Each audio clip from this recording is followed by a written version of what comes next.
నమస్కారం. ఈరోజు ఒక దారుణమైనటువంటి వార్త సోషల్ మీడియాలో చక్కర్లు కొడుతుంది.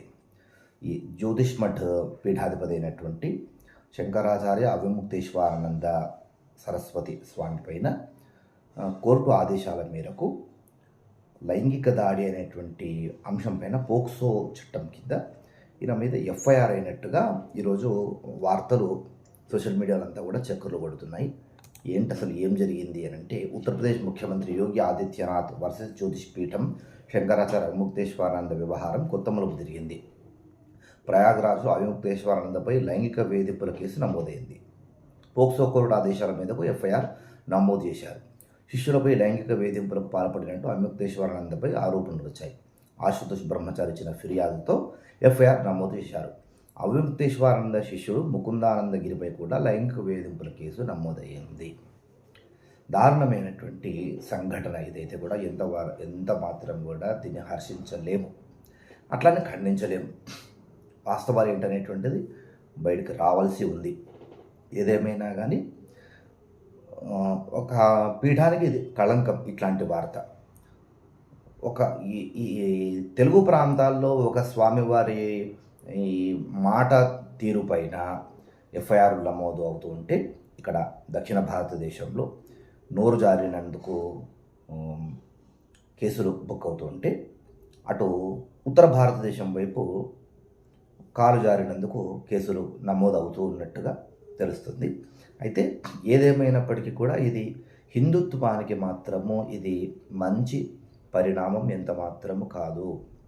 కాషాయం ధరించినటువంటి స్వాములు మాట తీరు కానివ్వండి, ప్రవర్తన కానివ్వండి, నిగ్రహం, ఇంద్రియ నిగ్రహం అనేటువంటిది చాలా ప్రధానమైనటువంటిది. ఇవన్నీ వదిలేస్తేనే వాళ్ళు కాషాయం ధరించడానికి అర్హులవుతారు, వారు సన్యాసం స్వీకరించడానికి అర్హులవుతారు. ఈ రాగద్వేషాలు, కుట్రలు, కుతంత్రాలు, అసూయ ఇవన్నీ కూడా స్వామీజులకు ఎంతమాత్రం కూడా పనికిరావు. మేము గొప్ప వాళ్ళం కావాలి, మా స్థాయి పైకి ఉండాలి, మా సాంప్రదాయమే అందరూ గౌరవించాలి. అంతేకాకుండా ఈ అవిముక్తేశ్వరానంద స్వామి బీజేపీ ప్రభుత్వానికి పూర్తి వ్యతిరేకి. ఎందుకో ఏంటో అసలు ప్రజలకు కూడా ఈయనపైన సరైనటువంటి అభిప్రాయం లేదు. ఎంతో తిరుగుబాటు కూడా ఈయన ఎదుర్కొంటున్నారు. అయితే ఈయన మాత్రము ఇలాంటి ఆరోపణల్లో నిజం లేదు అని చెప్తున్నాడు. ప్రయాగ్రాజ్ పోక్సో కోర్టు ఆదేశాలతో అవిముక్తేశ్వరానంద కష్టాలు మరింత పెరిగాయి. తన ఆశ్రమంలో మైనర్లపై అవిముక్తేశ్వరానంద లైంగిక దాడి పాల్పడినట్టు ఆరోపణలు వచ్చాయి. అయితే తనపై వచ్చిన ఆరోపణలను అవిముక్తేశ్వరానంద తీవ్రంగా ఖండించారు. తనపై కేసు పెట్టిన వ్యక్తికి నేర చరిత్ర ఉందన్నారు. న్యాయ వ్యవస్థపై గౌరవం ఉందని అవిముక్తేశ్వరానంద అన్నారు. ఆశుతోష్ అనే వ్యక్తి హిస్టరీ రౌడీ షీటర్. యూపీలోని షామ్లీ జిల్లాలో అతనిపై రౌడీ షీట్ ఉంది. ఎంతోమందిపై తప్పుడు కేసులు పెట్టి వేధించాడు. తప్పుడు కేసులు పెట్టడం, డబ్బులు వసూలు చేయడమే అతడి వృత్తి. ఇలాంటి వ్యక్తులను రామభద్రాచార్య తన శిష్యుడిగా ప్రకటించారు. శంకరాచార్యపై తప్పుడు ఆరోపణలు చేయించారు.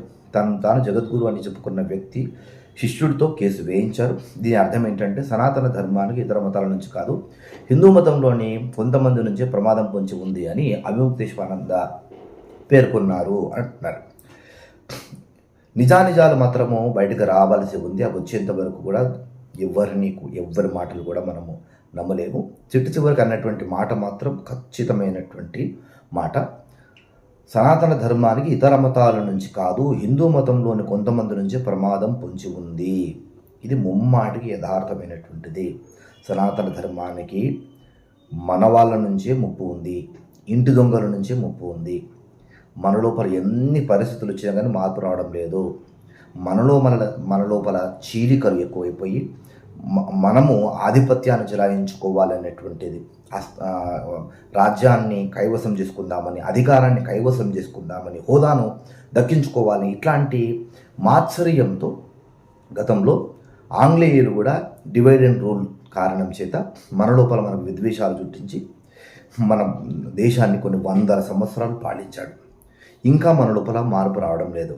ఇంకా అదే పెడధోరణిలో మనం ఉన్నాం. ఎంతకైనా కానీ ఇది చాలా ఘోరమైనటువంటి సంఘటన. నేరాలపై సాక్ష్యాలు ఉన్నాయంటూ ఆశుతోష్ అంటున్నాడు. మరోవైపు అవముక్తేశ్వరానంద నేరాలపై సాక్ష్యాలను తాను కోర్టుకు ఇచ్చినట్టు చెప్పారు ఆశుతోష్. దీనిపై కోర్టు ఆదేశాల మేరకు పోలీసులు దర్యాప్తు చేస్తారని అన్నారు. చిన్నారులపై అవముక్తేశ్వరానంద అకృత్యాలు చేశాడు, లైంగిక వేధింపులకు పాల్పడ్డాడు. ఆయన శిష్యుడు ముకుందానందకు ఈ నేరాల్లో భాగస్వామ్యం ఉంది. చిన్నారులు గురువు వేధింపులకు బలయ్యారు. ఎఫ్ఐఆర్ నమోదు చేయాలని కోర్టు ఆదేశించింది. నేను ఇచ్చిన సీడీలు పెన్డ్రైవ్ సాక్ష్యాలపై దర్యాప్తు చేయాలని పోలీసులను ఆదేశించింది అని ఆశుతోష్ తెలిపారు. ఇక కోర్టు ఆదేశం మేరకు లైంగిక వేధింపులకు ఆరోపణలు ఎదుర్కొంటున్న స్వామి అమితేశ్వరానంద సరస్వతి ఇబ్బందులు మరింత పెరిగే అవకాశం ఉంది. ఇది వార్త. ఏదేమైనప్పటికీ కూడా ఇది ఖచ్చితంగా సనాతన ధర్మానికి చాలా విఘాతం కలిగించేటువంటి సంఘటన. ఈ అవిముక్తేశ్వరానంద స్వామి ఖచ్చితంగా తప్పు చేసి ఉంటే కనుక ఆయన శిక్షార్హుడే. అందులో మన సాంప్రదాయం వాడా, స్వామీజీయా, తర్వాత విషయాలు, ఇలాంటి మొహమాటాలు అవసరమే లేదు. తప్పు చేస్తే ఏ సాంప్రదాయం వాడైనప్పటికీ కూడా, ఎవరైనప్పటికీ కూడా అతడు శిక్షార్హుడే. పైగా ఇలాంటి ఆరోపణలు ఒక స్వామీజీ ఎదుర్కోవడం అనేటువంటిది చాలా బాధ కలిగిస్తుంది. అసలు స్వామీజీలు ఎలాంటి ఈ పరిస్థితుల్లోకి కాలు పెట్టకూడదు, ఇలాంటి వివాదాల్లోకి స్వామీజీలు వెళ్ళకూడదు. అలాంటిది స్వామీజీలు ఎప్పుడైతే ఈ రాజకీయము వాటితో పులుముకుంటారో చాలా వరకు ఇలాంటి ఇబ్బందులు. అది చేశారా లేదా, చేస్తే శిక్ష అనుభవించాలి. స్వామీజీలు మాత్రము వివాదాల జోలికి వెళ్లకుండా ఉండడం చాలా వరకు శ్రేయస్కరం. అందుకే శృంగేరి జగద్గురువులు ఎప్పుడు కూడా ఇలాంటి వివాదాల్లోకి వాళ్ళు రారు. అలాగే అప్పాజీ గారు, మైసూరు దత్తపీఠము పూజ్య గురువులు గణపతి సత్యానంద స్వామివారు ఇలాంటి వివాదాల్లోకి రారు. ఇలాంటి మహానుభావులు వాళ్ళు చాలా లిమిట్స్లో ఉంటారు, వాల్యూస్తో ఉంటారు, ఎథిక్స్తో ఉంటారు. కానీ ఇది దురదృష్టకరం. అయితే ఈ విషయం పైన ఎవరైనా వీడియో చేసేటప్పుడు కాస్త అన్నం తినేట్టుగా వీడియో చేయండి, అన్నం తినే వాళ్ళలాగా ప్రవర్తించండి. ఎవరో ఒకరు వీడియో చేశారు,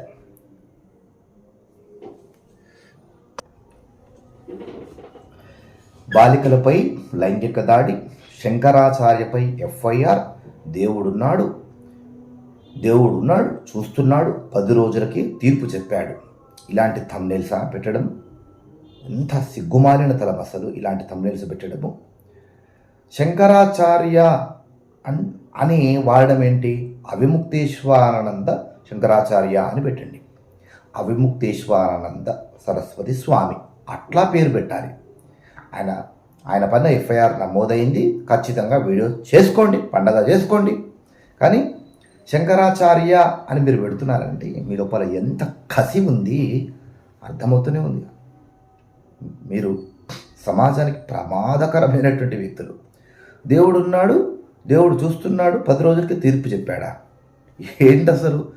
దేవుడు సరే, దేవుడున్నాడు, 10 రోజులకే తీర్పు చెప్పడం ఏంటి? ఏంటి అసలు ఇది? 10 రోజులకు తీర్పు చెప్పడం ఏంటి? ఏంటో అసలు. ఒక ఛానల్ పెట్టుకుంటే అడ్డు అదుపు అవసరమే లేదు.